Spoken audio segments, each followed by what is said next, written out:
उस आदमी ने कहा कि महाराज मैं शराब पीने लगा, पहले बाहर पीता था, छिपके पीता था, फिर ये स्थिति बनी मेरी, घर में लाके शराब पीने लगा। पत्नी ने कहा देखो तुम्हें पीना है बाहर पियो, बच्चे हैं क्या सोचेंगे वो, क्या उनके जीवन में असर पड़ेगा? तुमको पीना है तो बाहर जाकर पियो। एक बात याद रखना, यदि कोई बाप अपने बच्चे से पीने के लिए सिगरेट मंगाता है पान की दुकान से, तो मैं कहता हूं उस बाप को बाप होने का कोई हक नहीं हुआ करता है। क्या शिक्षा दे रहा है वो अपने बच्चे को, क्या सिखा रहा है अपनी आने वाली पीढ़ी को? आज बच्चा तुम्हारे लिए सिगरेट लेने जा रहा है, कल बच्चा खुद के लिए सिगरेट लेने जाएगा। मैं तो आपसे इतना निवेदन करता हूं, यदि बाप बनने की औकात ना हो तो आदमी को शादी नहीं करना चाहिए। ध्यान रखना, विवाह करने के बाद किसी का जीवन उजाड़ना, बच्चों का भविष्य बिगाड़ना, ये जिंदगी है आदमी की। मान्यवर ध्यान रखिए, उस आदमी ने मुझे बताया कि महाराज मैं घर में शराब लाने लगा, पत्नी ने बहुत रोका कि ये मत करो तुम, लेकिन मैं नहीं माना। मेरा अहंकार, अबला नारी क्या करेगी बेचारी की, टप टप आंसू बहा सकती है, दीवार की तरफ मुंह करके रो सकती है। मैं आपसे निवेदन कर रहा हूं कि जिसका पति शराब पीता है ना, वो औरत सुहागिन होकर भी विधवा की जिंदगी जिया करती है। ध्यान रखना, उसकी आंखों से आंसू नहीं, खून के आंसू बहा। क्या चाहती है एक औरत कि मेरा पति इज्जत की जिंदगी जिए, हरे अच्छा खिलाए पिलाए ना करे, गरीबी के दिन आ जाए, लेकिन शराबी पति नहीं होना चाहिए। हमारा ध्यान रखना। मान्यवर, उस आदमी ने कहा मेरी पत्नी ने बहुत विरोध किया। एक दिन पत्नी ने कहा कि मैं चली तुम्हारा घर छोड़कर। बोले मैं नशे में था। मैंने कहा इसी वक्त निकल जाए यहां से। उसने बच्चे उठाए, अटैची उठाई, घर छोड़कर चली गई थी। और जैसे ही घर गई मैंने कहा कि चलो रास्ते का कांटा अलग हुआ। महाराज मेरी अय्याशी इतनी बढ़ी कि मेरे यार दोस्त अब घर में आकर शराब पीने लगे, बोतलें खुलने लगी घर में, और हम चारों पांचों दोस्त मिलकर शराब पी रहे थे। दरवाजा बंद करके कि जोर से दस्तक आई, आवाज आई, दरवाजे को किसी ने खटखट किया। मैंने कहा कौन है? आवाज नहीं आई। दरवाजा खोल कर देखा तो मेरी पत्नी बच्चों को लिए खड़ी थी। मैंने कहा कि तू क्यों लौट आई इस घर में वापिस? बोले मैं गई नहीं थी, मैं ये देख रही थी कि मेरे जाने के बाद तू मेरे मंदिर जैसे घर का क्या हाल करता है। जैसे ही पत्नी अंदर आई और उसने देखा कि टेबल पर बोतलें हैं, जाम रखे हुए हैं, उसने उन मेरे दोस्तों का अपमान किया कि तुमको शर्म नहीं आती है, किसी का घर जाकर उजाड़ते हो, मेरे घर को शराब खाना, निकल जाओ मेरे घर से बाहर। खबरदार जो आज के बाद इस घर की तरफ मुंह भी किया। मेरे दोस्त सिर झुकाकर निकल गए। मुझे इतना गुस्सा आया, इतना गुस्सा आया कि तूने मेरे दोस्तों का अपमान किया, उनके सामने बेइज्जती कर दी। मैंने पत्नी को एक चांटा मारा। पत्नी ने कहा तुम कुछ भी कर लो, मैं इस मंदिर जैसे घर में अपवित्र चीज नहीं आने दूंगी, चाहे कुछ भी कर लो। बहस इतनी बड़ी कि मैं नशे में था, मैं कुछ ना कर सका।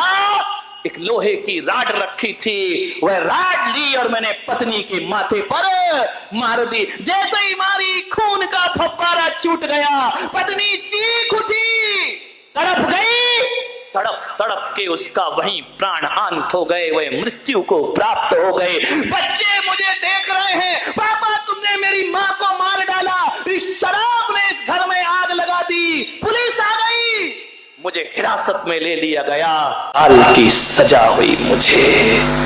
महाराज मैं अपनी पत्नी का हत्यारा हूं। मैंने कहा हत्या की सजा प्राप्त कर ली तुमने, बच्चे मिलने आते हैं। बोले एक बार मैंने बच्चों को खबर भेजी कि मेरे बच्चों मुझसे गलती हुई, मुझसे मिलने आओ।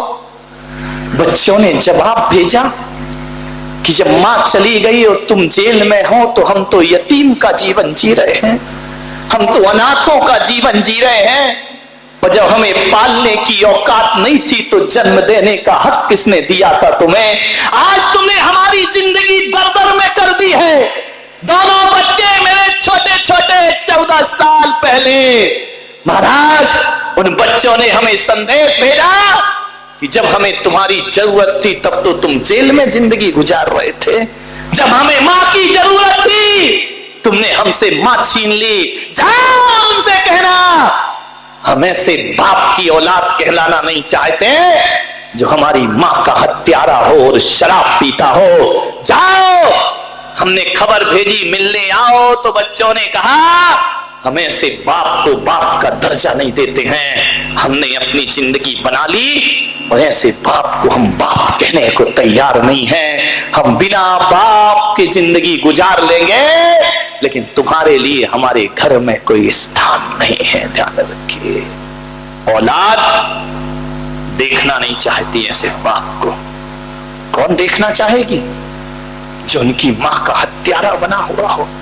कोई जगह नहीं है हमारी जिंदगी में। और जब हमसे कोई लिखवाता है, हम पढ़े लिखे, जब पूछा गया पिता का नाम क्या है, तो पिता का नाम बताने में हमें शर्म आती है, अनाथ कहलाने में हमें गर्व महसूस हुआ करता है कि हमारा कोई नहीं है। ध्यान रखिए महाराज, अब इस उम्र में मैं कहां जाऊंगा?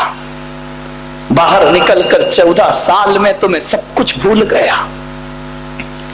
मेरी गुजारिश है आप मुझे इसी जेल में पड़ा रहने दीजिए।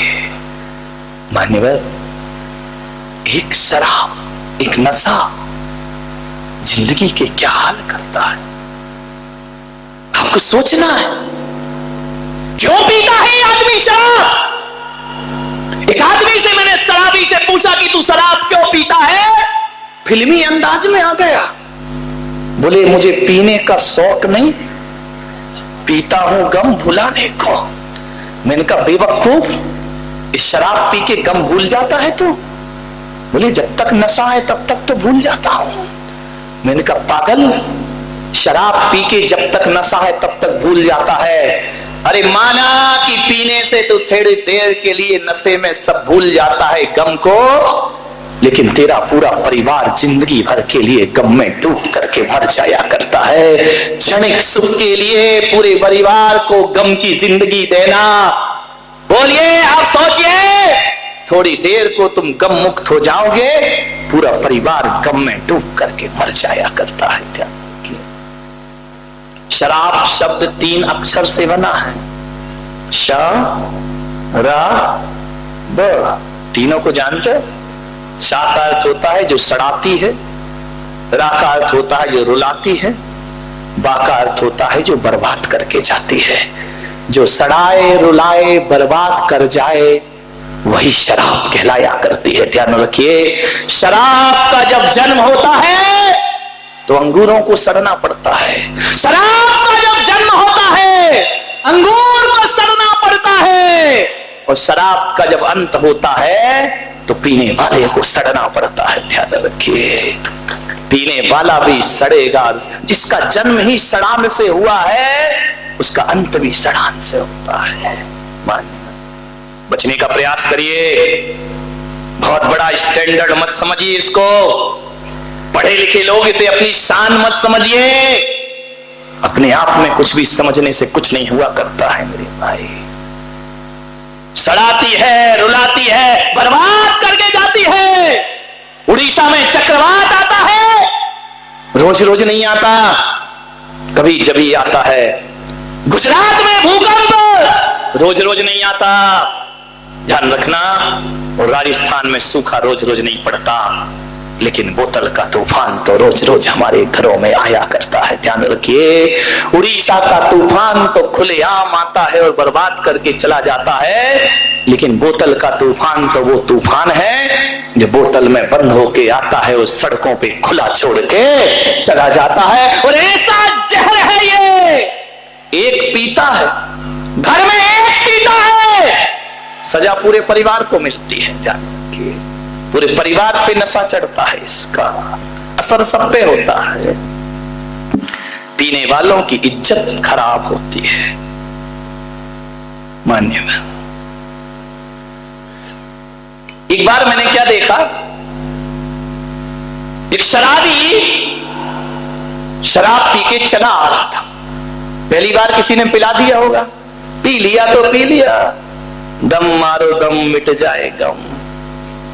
ध्यान रखिए, पीली शराब चला आ रहा है। एक बात ध्यान रखना, शराबी जब भी सड़कों पे चलता है टेढ़ा टेढ़ा चलता है, सीधा नहीं चलता। और एक सांप होता है, वो भी कैसा चलता है, टेढ़ा टेढ़ा टेढ़ा टेढ़ा, सीधा नहीं चलता। मैंने कहा यार ये सांप और शराबी एक साथ टेढ़े टेढ़े क्यों चलते हैं। मैंने विनोद से पूछा कि तू ज्योतिषाचार्य है, जरा बता, ये शराबी भी टेढ़ा क्यों चलता है, ये सांप भी टेढ़ा क्यों चलता है। बोले दोनों की राशि एक ही है महाराज। मैंने कहा क्या मतलब। बोले शराबी सांप कुंभ राशि। तो मैंने कहा क्या मतलब इसका। बोले कुंभ यानी घड़ा, जिसके घड़े में जहर भरा है। सांप के मुंह में जहर होता है, शराबी की शराब में जहर होता है। और जो आदमी जहर पीता है वो सीधा नहीं चलता, वो टेढ़ा ही टेढ़ा चला करता है। टेढ़ा टेढ़ा चल रहा था, चला आ रहा था अपनी धुन में।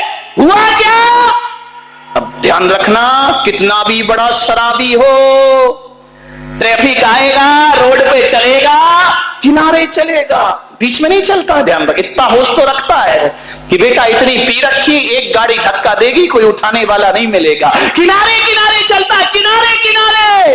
और सड़क के किनारे क्या होता है, बोले बोलो यार, तुम ऐसे जैसे बिल्कुल नहीं पी हो, बताओ। सड़क के किनारे क्या होता है,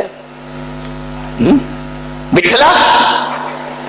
सड़क के किनारे नाली। नाली किसे कहते हैं, तुम तो बता दो, आज अपना सब्जेक्ट ही नहीं है, इनका है। नाली किसे बोलते हैं, जहां दुनिया भर की गंदगी बहती। अरे उसको थोड़ी बोलते, तुम लोग भी इतनी भोली हो, क्या बताओ, हर किसी को नाली समझ बैठती हो। तुम कह रही हो कि गटर की गंदगी बह रही है, शहर की गंदगी बह रही, वो नाली। अरे वो नाली नहीं होती बहनों, नाली का अर्थ होता है सूकर और कुकर का एयर कंडीशनल रेस्टोरेंट।